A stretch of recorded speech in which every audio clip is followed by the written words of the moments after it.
They knocked on my door with a violation notice. I invited them inside with a lawyer, a recorder, and a stack of documents they never saw coming. Tuesday, 7:43 a.m., my front porch.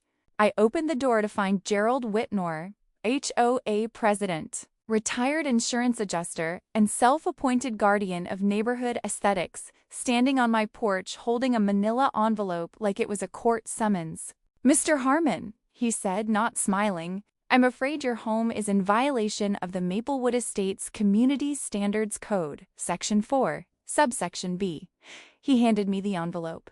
Inside was a 2-page letter, a photocopy of what appeared to be the HOA bylaws, and a deadline: 30 days to repaint my house or face a $250 per day fine until I complied. I looked at my house. I looked at him. Then I looked at the letter again. The color in question? A warm, soft terracotta Tuscan Sunrise by Sherwin-Williams. I'd chosen it 8 months ago after my wife Renee passed away from cancer. It was her favorite color, the color of her childhood home in New Mexico. The color she made me promise to paint our house the summer before she got too sick to care. Gerald didn't know any of that. And in that moment, looking at his smug, clipboard-clutching expression, I decided something. He wasn't going to find out gently. Most people, when they receive an HOA violation notice, do one of two things. They panic and comply, or they dig in emotionally and start screaming. Both are mistakes.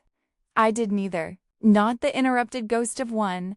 Sat down at my kitchen table and read every single word of that letter. Then I pulled up the full HOA governing documents online. Maplewood Estates made them available on their community portal, a fact that Gerald probably assumed most homeowners never bothered to check. He was right. Most didn't. I wasn't most homeowners. Here's what I found in the next 3 hours of reading. Finding number 1, the approved color list was never formally adopted. The letter cited Section 4B of the Community Standards Code, which supposedly contained an approved color palette. But when I pulled up Section 4B in the actual governing documents, it referenced an Appendix C, which didn't exist in the online version. The color restrictions Gerald was enforcing had never been voted on by the full Homeowners Association. They were Gerald's personal project from 3 years ago, rubber-stamped by 2 board members in a meeting that never had a quorum. I did a search of community meeting minutes, also on the portal, though buried 6 clicks deep. 3 years before I moved in, a homeowner named Patricia Vega had painted her house a nearly identical terracotta. No violation was ever issued. In fact, the board at the time had praised it as warm and welcoming. Patricia's house was still that color. Gerald had never sent her a letter. She happened to be friends with his wife. Finding number 3, the fine structure was illegal under state law. My state's HOA statute, Chapter 720, which I pulled up on my state legislature's website, requires that before any fine can be levied, the homeowner must be given a reasonable opportunity to appear before a fining committee. No such committee had been offered. Gerald had simply issued the fine in advance, threatening to start the clock at day 31. That was a procedural violation of state law. I typed up my notes. Then I made a phone call. My brother-in-law, Daniel Park, is a real estate attorney in our state. He's the kind of lawyer who genuinely enjoys paperwork, who lights up when someone hands him a badly drafted contract and says, "Find the problem." When I called him and read him the HOA letter, I heard him inhale slowly. "Marcus," he said, "this is almost too easy." He agreed to help me, not for free, because Daniel is a professional and professionals get paid, but for a reduced rate because family. He also told me something critical. Don't respond yet, don't call them, don't email them, don't send a letter. Right now, the clock is yours. Let's build the case first, then respond all at once, in writing, certified mail, with everything documented. Over the next 2 weeks, Daniel and I built what he called our response package. It was 17 pages long. It included a formal rebuttal to each item in the violation notice, citing specific sections of the governing documents, a timeline showing that the approved color list had never been legally ratified by the full membership, screenshots of Patricia Vega's terracotta house with timestamps, printed excerpts of state HOA law showing the improper fine procedure, and a formal demand that the violation be rescinded, or we would pursue legal action for selective enforcement, procedural violations, and damages. Daniel signed it, I signed it, we sent it certified mail with return receipt, and then we waited.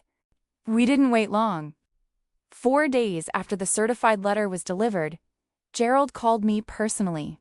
His tone had changed. Gone was the quiet authority of a man delivering a verdict. What I heard instead was something I recognized immediately: managed anxiety. Mr. Harmon, the board would like to invite you to our monthly meeting to discuss the situation, he said. We feel a conversation would be productive. I said I'd be happy to attend. I didn't mention I was bringing Daniel. The Maplewood Estates HOA board met on the second Thursday of every month in the community clubhouse, a beige room with folding chairs, fluorescent lights, and a persistent smell of industrial cleaner. There were 5 board members, including Gerald.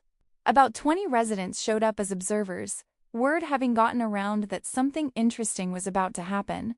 When I walked in with Daniel, who was carrying a leather briefcase and wearing a suit that cost more than Gerald's HOA president honorarium for the entire year, I watched the board members look at each other. I also had a small digital voice recorder, which I set on the table in front of me. Daniel asked, politely, if anyone objected to being recorded. State law permitted it without consent, but it was courteous to ask. Nobody objected, though one board member looked like she might faint. Gerald opened the meeting. He read the violation notice. He explained the color code. He said the board believed the terracotta color was inconsistent with the neighborhood aesthetic. Then Daniel spoke. He was calm, almost bored in the way that only very confident people can be bored.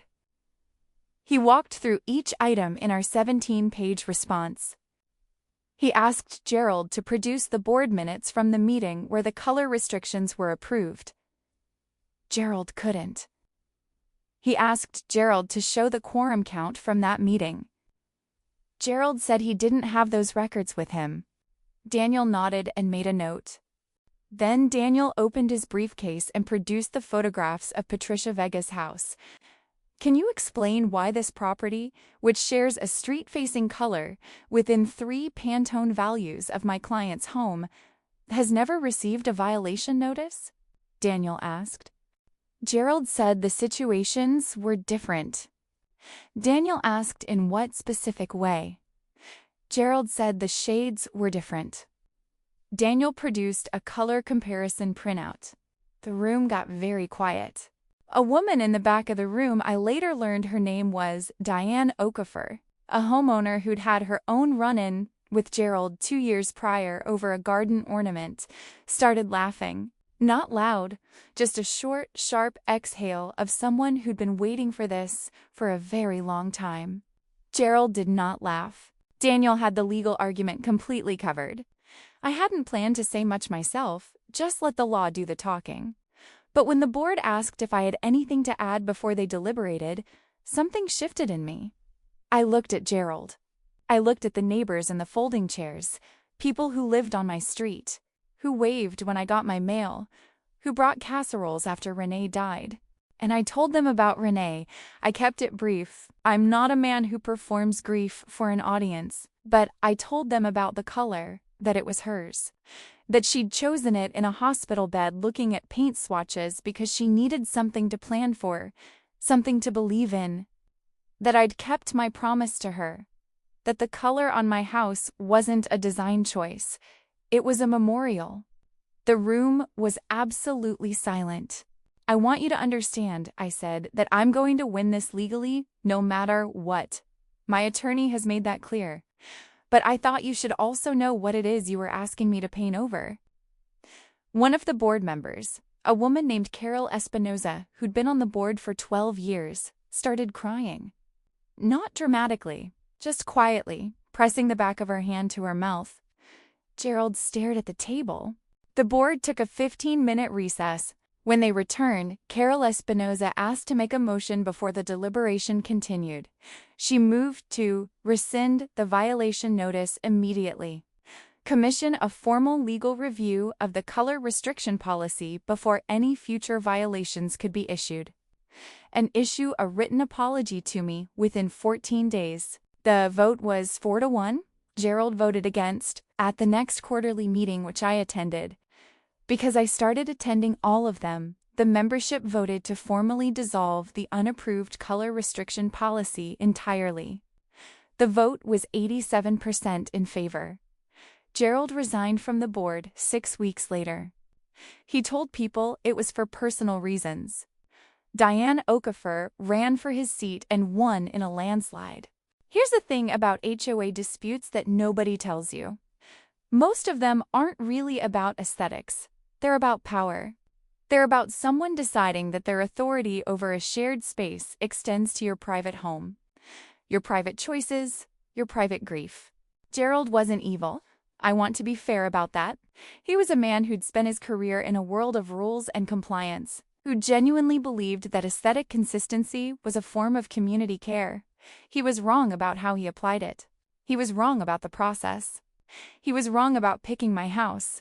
But what I learned, what I want you to walk away with, isn't about defeating Gerald. It's about the tools that were available to me that most people don't realize they have. Read everything. Slowly. Every HOA violation is only as powerful as the documents behind it. Those documents are almost always available to homeowners. Most people never read them. The people issuing violations count on that. Don't respond emotionally, respond strategically. My instinct when Gerald handed me that letter was to slam the door in his face and post about it online. That would have felt great for 48 hours and accomplished nothing. The strategy took 2 weeks and changed the neighborhood for years. Selective enforcement is a legal vulnerability, not just a moral one. If an HOA enforces a rule against you that it doesn't enforce against others, especially if those others share a social connection to board members, that's potentially actionable. Document everything. The photographs of Patricia's house were more powerful than any argument I made about my late wife. Know your state law. Every state with significant HOA activity, Florida, Texas, California, Arizona, Colorado, has specific statutory protections for homeowners. Fining procedures, hearing rights, quorum requirements for rule changes. These are law, not suggestions.